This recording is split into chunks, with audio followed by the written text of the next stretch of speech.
Waste అండి, time waste. ఇంకా ఇంకొకరు మాట్లాడారు కదా, ఆయన కూడా వెయిట్ చేస్తున్నారు చాలా సేపటి బట్టి. మీరు ఆర్గ్యూ చేస్తే టైం వేస్ట్ తప్పించి ఎవరికి సరే సరే నేను వింటాను.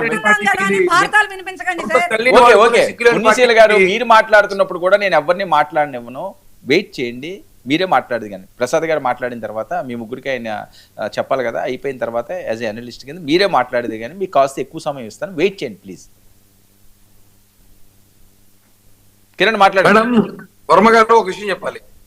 సిగ్గు గురించి వైసీపీ వాళ్ళు మాట్లాడుతుంటే సిగ్గుకే సిగ్గేస్తుంది. ఇది వాస్తవం. ఎందుకు చెప్పరా? అసలు మీరు మాట్లాడాలి. అసలు ఒక్క నిమిషం అండి, నేను మాట్లాడాలి. నేను ఖచ్చితంగా మాట్లాడి నాకే ఒక్కడే హక్కు ఉంది. చెప్పనా? నా మీద కుట్ర చేసి సిగ్గు లేకుండా మీ వైసీపీ వాళ్ళు వినండి వినండి వినండి వినండి. సిగ్గు లేకుండా ఆడవాళ్ళని పెట్టి చిల్లర రాజకీయాలు చేసే చిల్లర పార్టీ మీది.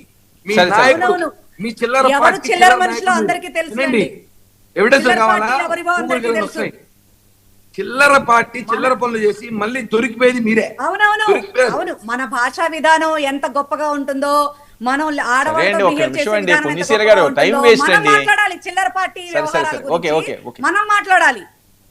కిరణ్ కిరణ్ వర్మ గారు సిగ్గు గురించి మాట్లాడాలి. మీరు సొంత చెల్లిని బాబాయిని అమ్మనే వాడుకొని ఇప్పుడు మా పార్టీ తరఫున నేను లేడీగా ఉన్నా. ఇప్పుడు ఆయన సిగ్గు గురించి మాట్లాడుతున్నా ఖచ్చితంగా. సరే ఒక్క నిమిషం అండి, ఒక్క నిమిషం. మీరేమైనా మాట్లాడు, ఎవరు పట్టించుకుంటారు? మీ మాట వింటామేమా? సరేనండి పుణ్యశీల గారు, పుణ్యశీల గారు టైం వేస్ట్ అండి. మీరు ఇంకంత ఆర్గ్యూ చేస్తే ఇంకేం చెప్పాలి మీకు? ఇన్నిసార్లు చెప్తున్నా మీరు వినకపోతేని. అరే ఒక్క నిమిషం అండి, మీకు ఇస్తాను, మీరు రాసుకోండి. మీరు ఎంతసేపు కోసం ఇందులో మాట్లాడితే ఎందుకు టైం వేస్ట్? ఎవరికి అర్థం కావట్లేదు, నాకే రీచ్ అవ్వట్లేదు అది. కిరణ్ మాట్లాడండి, పర్సనల్ గా వద్దు, పాయింట్లోకి రండి. నేను వర్మ గారు, నేను ఎక్కడ పర్సనల్ గా మాట్లాడడం లేదు. నేను పర్సనల్ గా మాట్లాడి తట్టుకోలేరు కూడా మళ్ళా అవన్నీ మాకు. రెండో విషయం చెప్తా.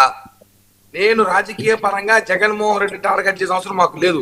జగన్మోహన్ రెడ్డి మేము రాజకీయంగా ఎదుర్కొంటాం, రాజకీయంగా తొక్కుతాం, రాజకీయంగా ఓడిస్తామే తప్ప వ్యక్తిగతంగా దాడులు చేయించుకునే చిల్లర రాజకీయాలు మేము చెయ్యం, మాకు అవసరం లేదు. ఇది క్లారిటీ పెట్టుకోండి. ఎందుకు చెప్తా అంటే, జగన్మోహన్ రెడ్డి రేపేదో ఉగాది నుంచి పాదయాత్ర చేయాలని ప్రయత్నిస్తున్నాడు. దానికి జనం రారు కాబట్టి జనం తోలాలని డబ్బులు పెట్టి తోలాలి. ఇంకా ఆర్థిక స్తోమత ఇప్పటికీ నీకు తెలుసు, వాళ్ళకి ఎంత ఎన్ని లక్షల కోట్లు ఆస్తులు ఉన్నాయో.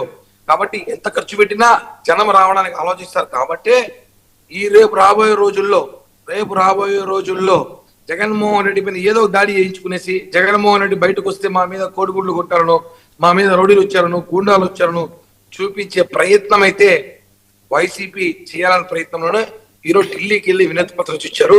గుర్తుపెట్టుకోండి, జగన్మోహన్ రెడ్డికి ఢిల్లీలోకి వెళ్ళి ఎంపీలు ఇచ్చి ఆయన భద్రత కాపాడాల్సిన అవసరం లేదు. ఇక్కడ డీజీపీ గారికి ఇచ్చినా మేము చూసుకుంటామని చెప్పి కూడా వైసీపీ నేతలు తెలియజేస్తున్నారు. ఓకే ప్రసాద్ గారు, మీ వెర్షన్ ఏంటి? జగన్మోహన్ రెడ్డి గారు ప్రాణహాని ఇదేంటి, రాజకీయ ప్రచారమా లేకపోతే ఏమన్నా వాస్తవంగా అనుకోవచ్చా? డైరెక్ట్గా అమిత్ షా దగ్గరికి వెళ్ళిన అంశం ఇది.